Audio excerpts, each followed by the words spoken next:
May this video be the flame that warms your heart, illuminating your path with the light of love and acceptance.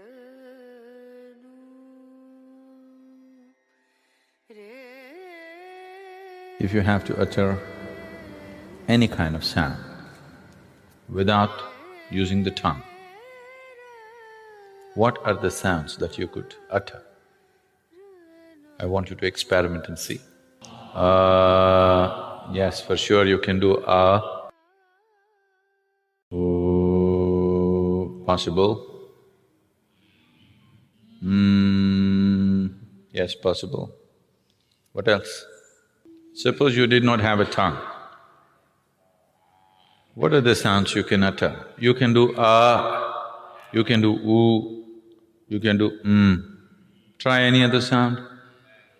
Someone who is unable to speak, a mute person who is unable to speak, what are the sounds that he makes? Because these three sounds do not need the use of your tongue. See, if you remove your tongue, you are able to make only three sounds, You are using the tongue, placing the tongue in different positions in your palate to mix these three sounds and produce all the other sounds that you produce. If you know something about the color television, you would know there are only three basic colors. Using these three colors, you see every other possible color on the tube. Similarly, there are only three basic sounds. Using these three sounds, you are able to produce all these other sounds. The tongue is just helping you to mix these three sounds in many complex ways. Now these three sounds, and ma, are referred to as the basic sounds or the universal sounds. Because these three sounds are the basis of all the other sounds that you can utter. If you utter these three sounds together, what do you get? It's not oh,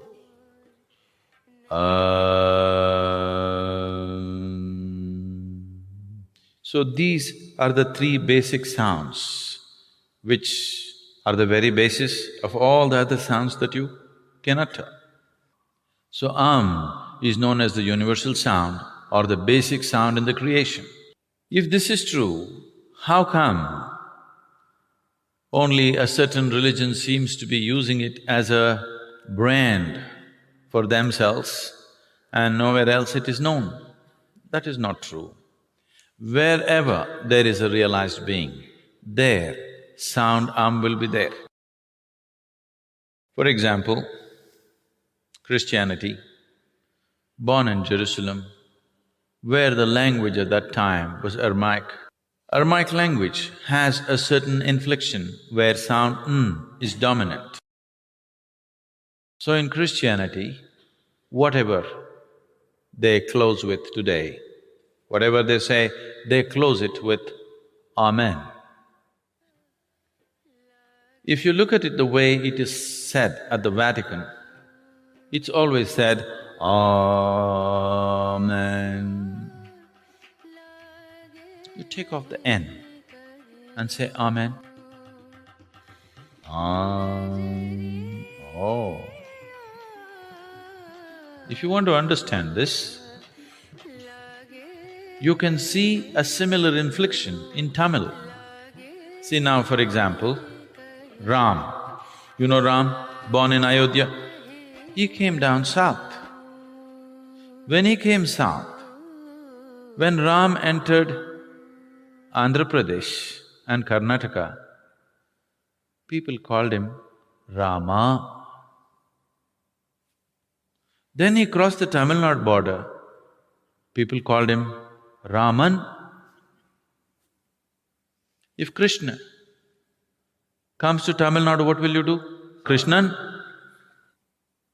If Arjun comes to Tamil Nadu, what do you do? Arjunan. If beam comes to Tamil Nadu, what do? Beeman. Whoever enters Tamil Nadu border, they get unified.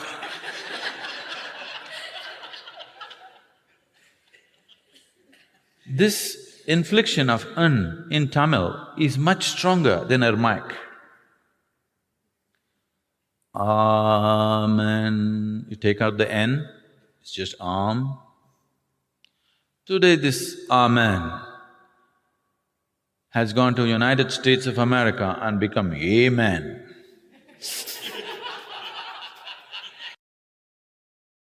This is cultural and language distortions which happen. Islam, born also in the same region, under the same cultural and language influences, they are saying Ameen. Take away N and say Ameen. Oh, it's the same sound. Because wherever a human being becomes silent by his own nature, not school teacher silence, not plugging your ears silence, if you become silent by your own nature, sound will reverberate in the system, because the root sound for your physical existence is sound When reverberates, it starts from just beneath the navel and ends at the tip of your nose. This reverberation will just happen by itself. So wherever a human being truly sat quietly, utter quietness within himself, he always became aware of the sound When he transmitted it, it got distorted over a period of time according to language and cultural influences. Even in India, has become Om. It is not Om. You open your mouth and say gently close your mouth, it becomes U. You close it, it becomes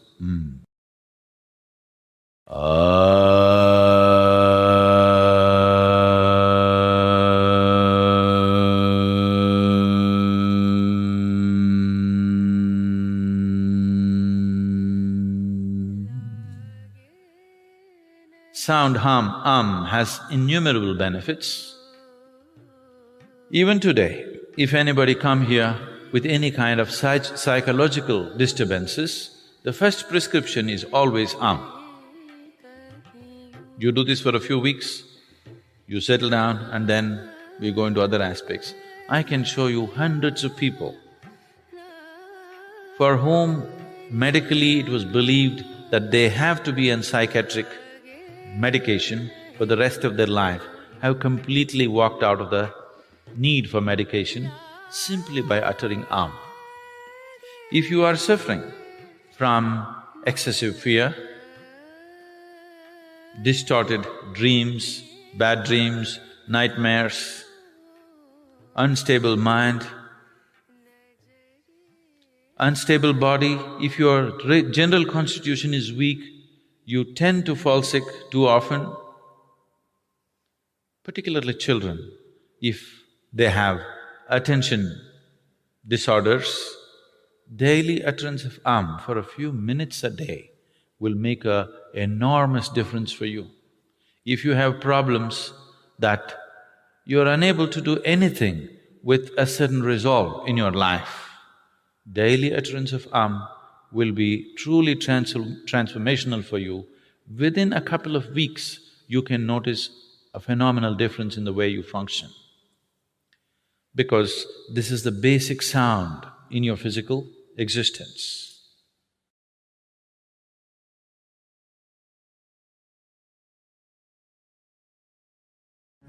If your mind took instructions from you, would you create anxiety?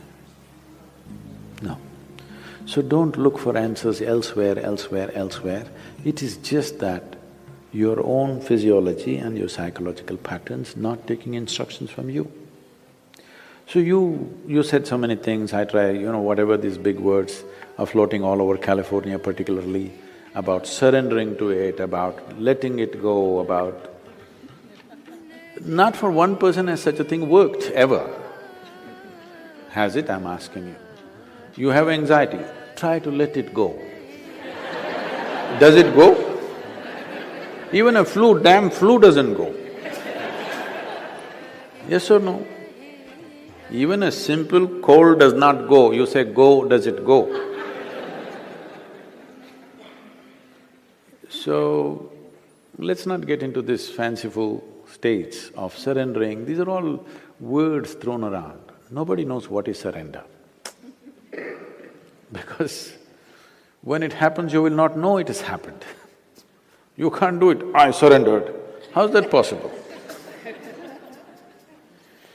So, leaving those things, essentially, as I said, you have not read the user's manual of how this works.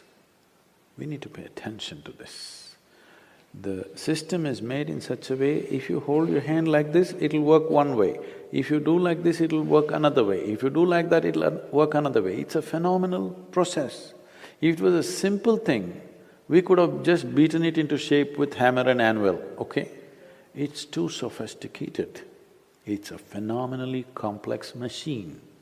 One needs to pay a certain level of attention to be able to use it for what it is designed for. Otherwise, it'll get itself messed up. Now, there may be many factors, there may be genetic factors, there may be sociological factors, there may be growing up issues, various things. But do not ascribe your problems to any of those things. The important thing is just this: you are not able to have your mind the way you want it. That's the only problem you have, isn't it? The moment you ascribe it, I'm like this because my father was like that, I'm like this because my grandfather's genetics were not okay, you're finished. Because we can't change those guys now. Yes? You can't choose a different father or a different grandfather now, it's over. But you can transform this. You must understand, still it doesn't matter you have anxiety disorder. Still, if you put a piece of carrot, there is an intelligence here which can transform a carrot into a human being. That means every day a new body is being manufactured within you, isn't it? In parts, a new human being is manufactured every day. When the very source of creation is functioning within you and a new human being is constantly being created, if you take little charge of that, you can create an entire new physiological and psychological process. This happened to us some time ago. Last year, we were trekking in Tibet.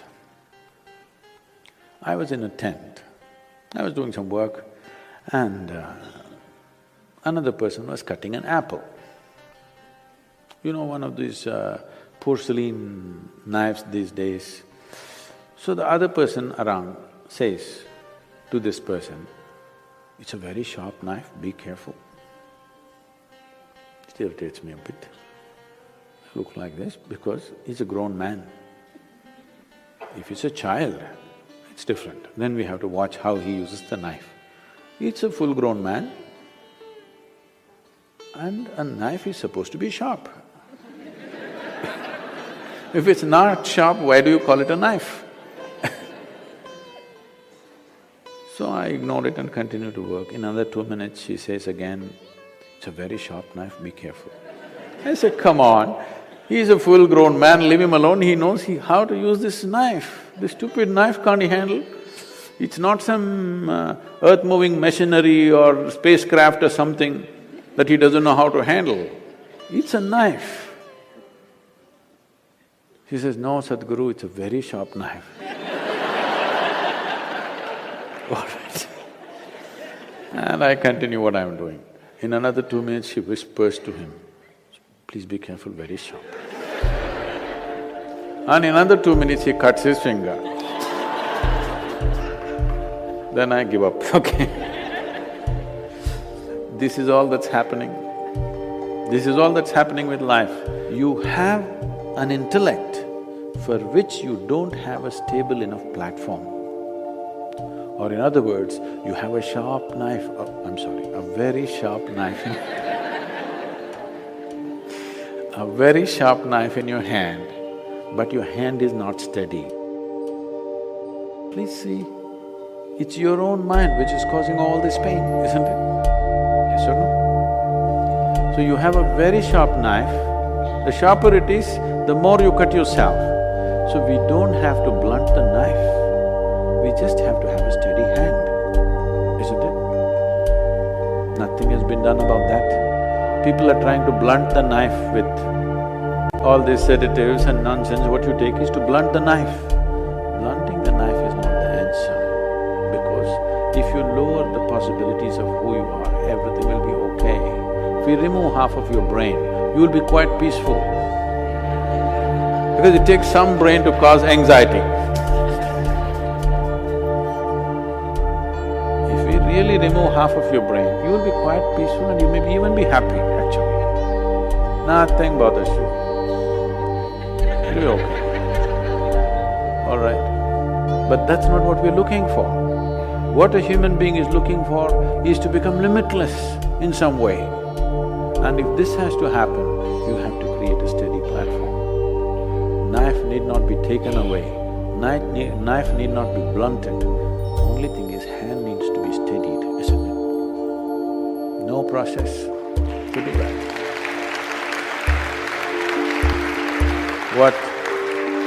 What inner engineering means, what yoga means is just this. When I say yoga, being in California, don't imagine all those impossible postures.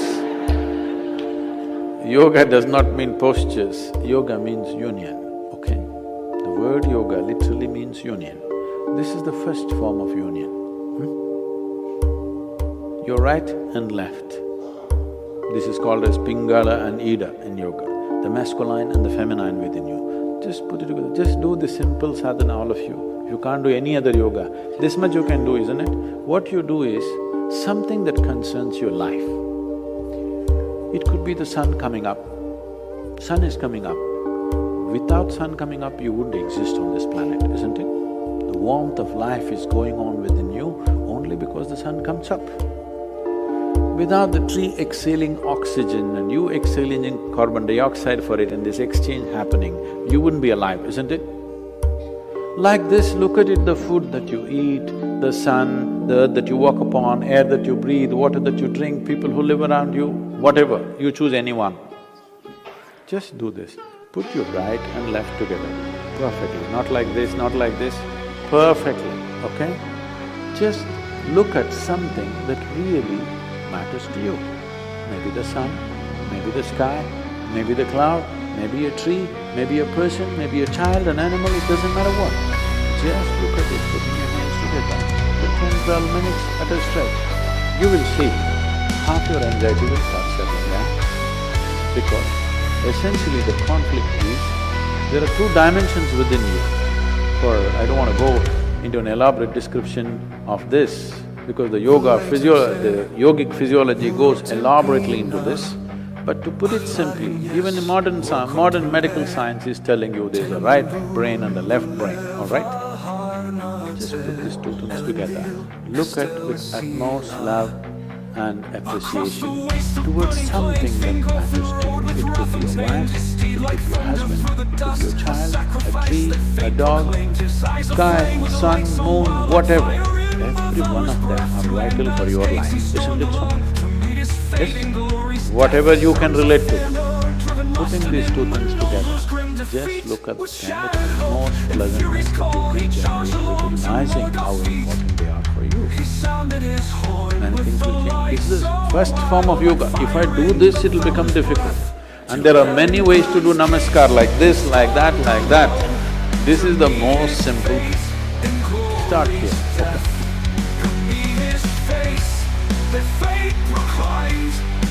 Thank you for joining us. Please share your observations on this subject in the comments, subscribe to continue our journey together, and invite others to join this path. See you soon. His eyes aflame with a light so wild like fire in both hours' breath. To Rangvan's gates he stormed alone to meet his fate in Chloe's death. But sons of Pharaoh driven lost and didn't know those grim defeats. With shattered hope and fury's call, he charged alone to Mordor's feet. Sounded his horn with a thunderous cry. The brazen doors replied in turn and called the Dark Lord forth to fight. blades that none could spurn. Under blackened skies they clash in fire, a dance of steel, a test of wills. In every blow, a hero's pyre. As blood meets stone, the earth stands still. On the hammer fell from heights, a force of doom and boundless hate. But Fingolfin, swift as a striking hawk, evaded death, defied his fate. His silver mail and crystal shield, they glimmered bright against the dark. Like a lone star's defiant light, a guide through shadows cold and stark. With every swing of Ringill's blade, the giant trembled, strength unmade. By a king who dared to stand alone, who knew the weight of choices made. 7 wounds he dealt that night, 7 cries rang out in pain. As Angband's hosts looked on in fright, they fell to earth like sudden rain. The ground, a blackened skies, they clash in fire, a dance of steel, a test of wills. In every blow, a hero's pyre. As blood meets stone, the earth stands still. The ground gave way to pits of grief, beneath Morgoth's iron tread. Yet